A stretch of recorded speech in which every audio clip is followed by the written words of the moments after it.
Hello, my darling Fumi Nation. How are you? How are we? My name is Fumidesaluvold. For those of you that are stopping by for the very first time, you guys are so very welcome indeed. Over the weekend, Jamie Foxx spoke out for the very first time. We know that he was unwell and he stated that.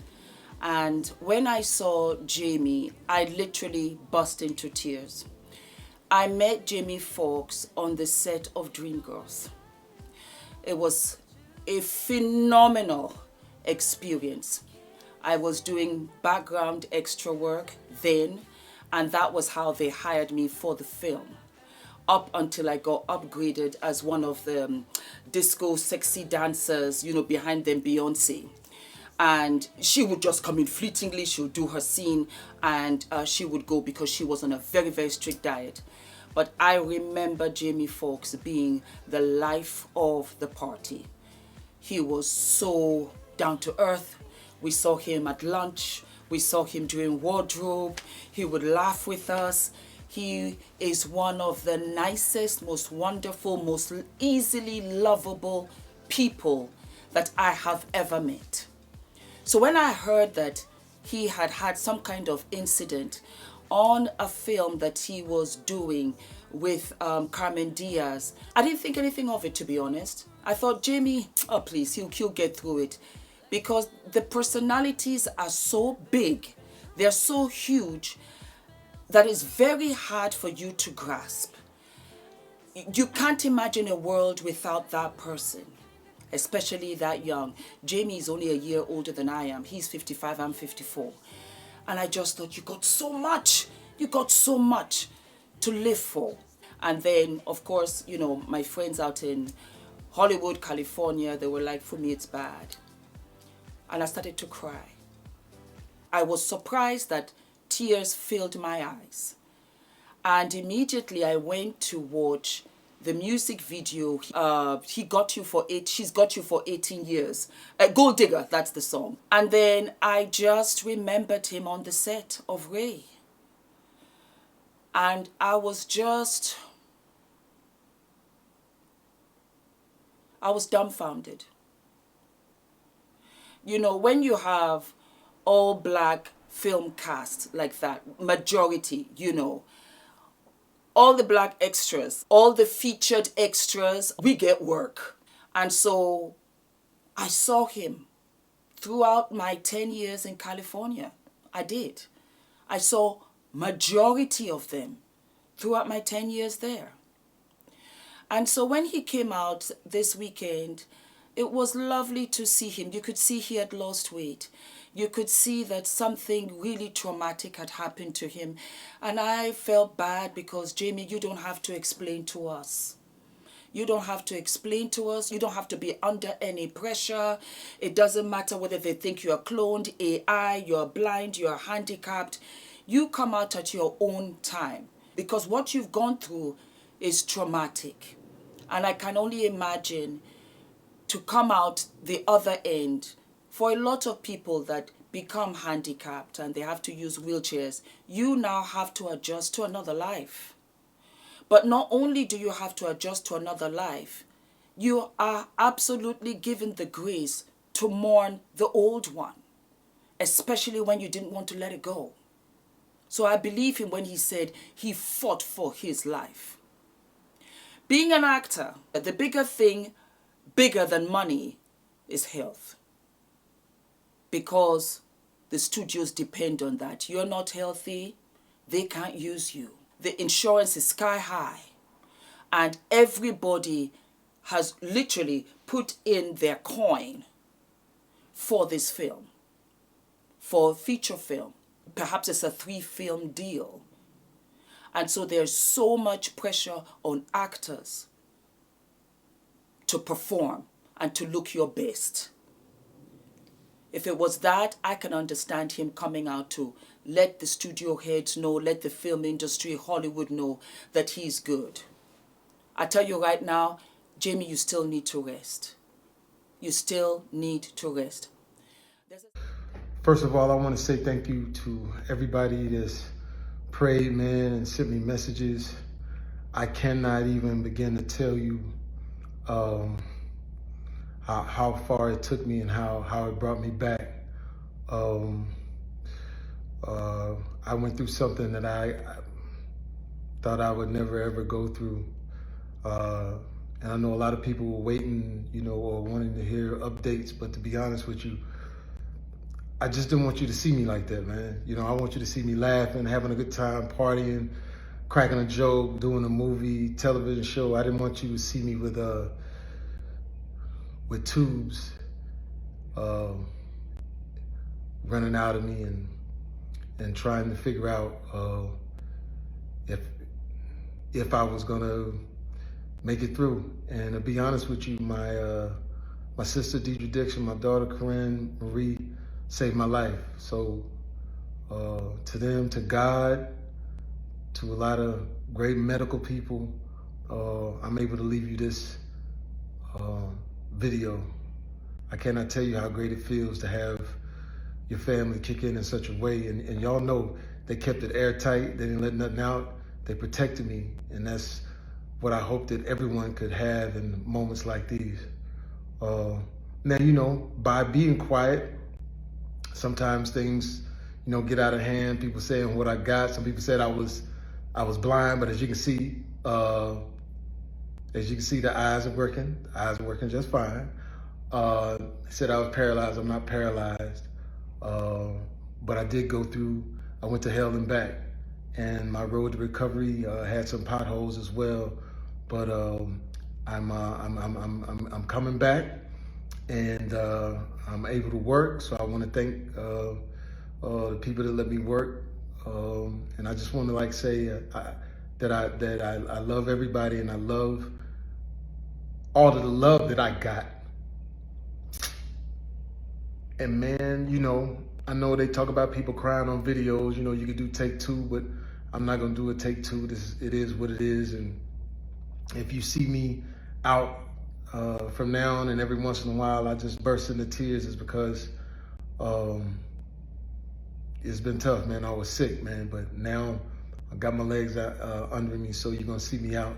But like I said, I just want you to remember me for the jokes that I crack, the movies that I make. Some of them good, some of them ain't. I think I got a good one out. And the songs that I sing, man. And then, you know, some people were talking about I'm clone. Well, check this out. Just kidding. Not clone, man, but I'm here on earth because of some great people. I'm here on earth because of God, man. So I love all y'all. I just wanted to jump on here and let you know that I'm on my way back in love. There's a certain kind of respect I have for us that are in show business, because you are hiding in plain sight. Because no matter what you are doing, the show must go on. It is the truest statement ever. And they deserve every single coin they make. When I had my meet and greet, the space that we had, well, first and foremost, I didn't think that Fumination was going to show up that they did. And I'm always humbled by that. But I tell you, I now know better. Because the space we had could only hold 50 people.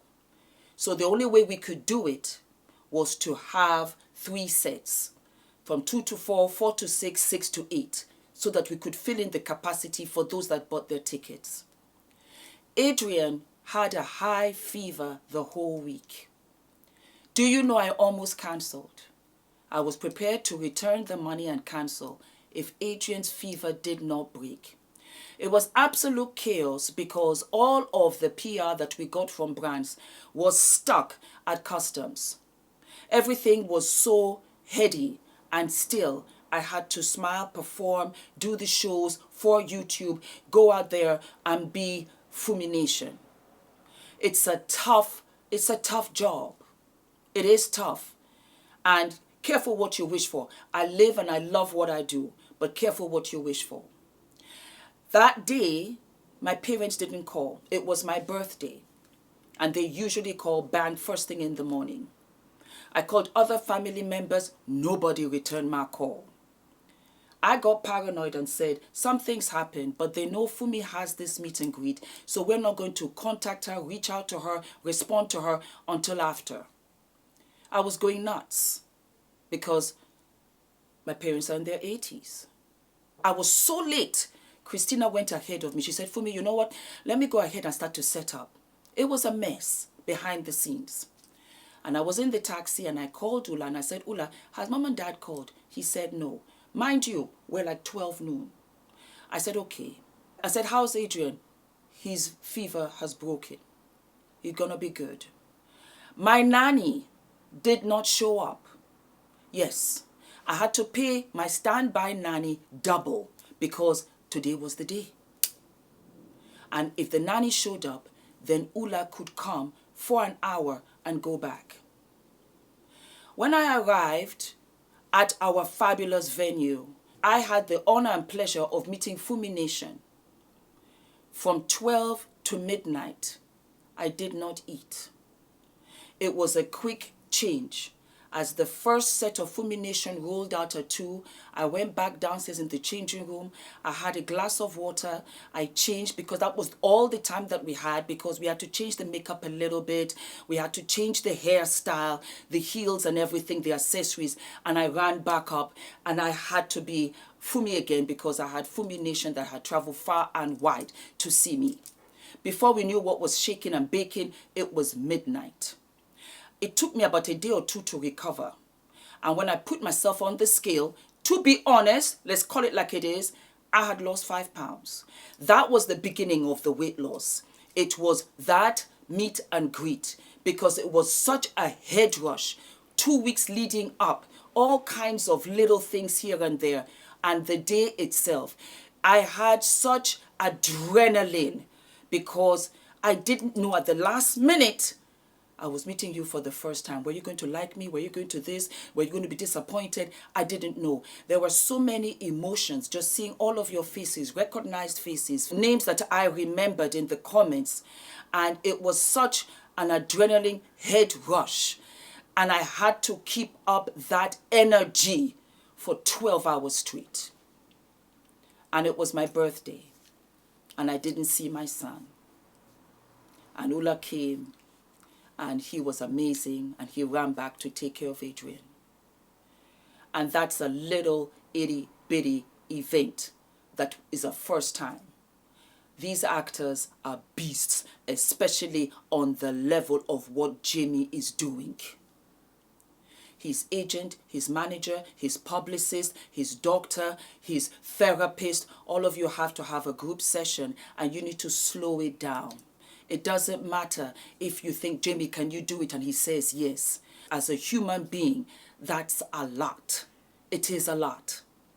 I watched an interview that he had done. He came to London and he had talked about his father. His father has spent some time in prison for a minuscule crime. And he got maximum time for that.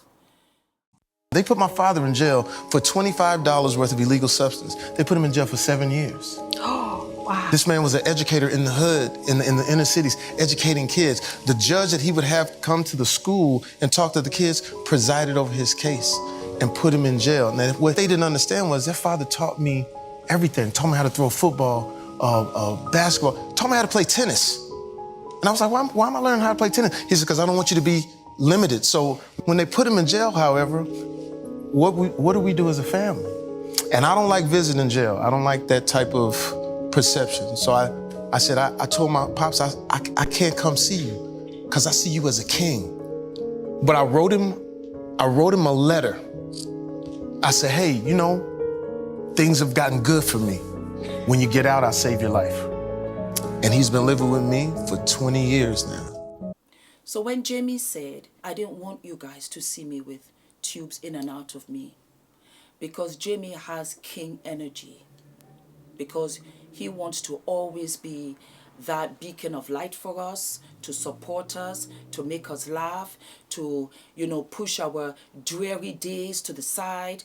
That was how he was on set. I got to see him, work with him for 3 months. I am so happy you're back, Jamie. I'm so happy without words. I went to your Instagram and I just liked it. I was looking and thinking of a comment and nothing came to me. because I was just so happy that you were back. Jamie, take care of yourself. Take care of yourself. It's a tough job. It's a tough job. It's very draining. And everybody wants a piece of you. And everybody wants you to do something for them. I know. And you can never really respond to everybody. It's impossible. And you want to give your best to every project. Nobody is Superman. You need to slow down. Whatever happened was a warning. Because everybody's out here with conspiracy theories. I don't care about that. I care about the fact that you are back. And I knew you were back when you started rolling your eyes. Because he did that on set. When anybody said a little something that was too much for him, he would roll his eyes. And we knew that Jamie wasn't feeling it. I know it's you. But only part of you was there. You're still healing. Fall back. I have learned over time that you are really in the right time and space for now. Don't rush anything, Fumi. Don't think you're supposed to do more. You're supposed to do this. You're supposed to be ahead. You're supposed to achieve so much. No. No. I am exactly where I'm supposed to be. So I don't mentally stress myself. I don't physically push myself more than necessary. Because yes, I lost a lot of weight. Because my numbers were growing. Because I felt that I had to look a certain way when you guys saw me. I really did. I was safe at 30,000. I was okay at 50,000. But as I got bigger, the pressure really came on. It really did. And for whatever reason, I was just wired. I just didn't eat it. I was good. Because I said, Fumi, you know what? You're in your 50s. This is your chance. Don't blow it. Because you're 20 pounds overweight. Lose the weight, sis. Lose the weight. And I did. And I did. It's a completely different energy drive. When you think that you're at this tippy toes of making it, it's a dream I've had since I was 20, 30 years. And Fumi, just maybe, you know what? This is it for you. Now, why would I sit on 20 pounds and not lose it? Why would I do that? It was nothing for me. I lost it because I had an incentive. The incentive was right there in front of me in the days leading up and after the meet and greet. I started to get interviews. I started to get, as you very well know, the book deal that is coming up and everything. There's a lot going on. And I have my agent, I have my publicist, I have my management in different cities sitting, waiting for me. You can imagine the pressure. Yes, sis, I lost the weight. It didn't mean anything to me. They're waiting on me to book the deals. They're waiting on me to be ready so that they can package me and send me out to the studios. This is Fumi, blah, blah, blah. She's this, she's that, da, da, da. And you know what it is? They tick all the boxes. But you see, and it's fact, we are visual animals. You've got to fit the space. You've got to look fabulous. That's why I'm going to call it like it is. Jennifer Lopez, Naomi Campbell, those two, they don't play with the scale. They are looking flawless at all times. Because you know what? They're making their coin. Facts. J-Lo, think about it. Absolutely not. As soon as she had her twins, she was back. As for Naomi Campbell, I have never, ever seen her shabby in her entire career. I have never. And she's still walking the runway. She knows what she's doing. And I have now begun to understand. But it's a lot of pressure. And I think, Jamie, you just took too much on you. You've got to be gentle. You've got to love your body. And I have learned to say no. As a matter of fact, I'll get my agent, manager, publicist to say no. But I'm not pushing myself because I have to be here for Adrian. I read something somewhere and it was so true. We as parents, we say we will die for our children. But our children want us to do the opposite. They want us to live as long as we can, so that we can be there with them, for them, through their own lives, through their own journeys. I'm no good in the grave Not to anybody, most especially to Adrian, for sure not to my man, so that some other chick can come on through. No way. Hey, I'm going to stay here till I'm 106. I will die after Ula. I'm not going to leave him here so another chick can come through. Hell no. We're cracking jokes. We're making fun. We're making light of it. I think Jamie came out to let Hollywood know that he's still a bankable actor. There's more to life than being a bankable actor, Jamie. There's family, and you have to live your life. Live your life, and that's what I do. I take the time now. I take that extra 20, 30 minutes with Adrian, and he looks at flowers. Flowers that I just walk by, and I realize that they're daisies or they're daffodils, because I'm looking through Adrian's eyes. You've got to take the time and enjoy your life. This was a warning, and I think it's been coming for a minute. To what end if you go? Don't forget to like, to subscribe, hit the notification button, my darlings, and I will see you guys sooner than later. I am wearing a DVF dress that my darling husband bought me, and this is a wig. I think it's the Julian wig that I just cut. I just felt that, you know what, I'm loving it like this. So that's it for now. All of my love, darlings. Take care of yourselves. Ladies, go for the mammograms. Go for the pap smears. You can halt a situation if you catch it in time. If you don't catch it in time, to what end? All of my love.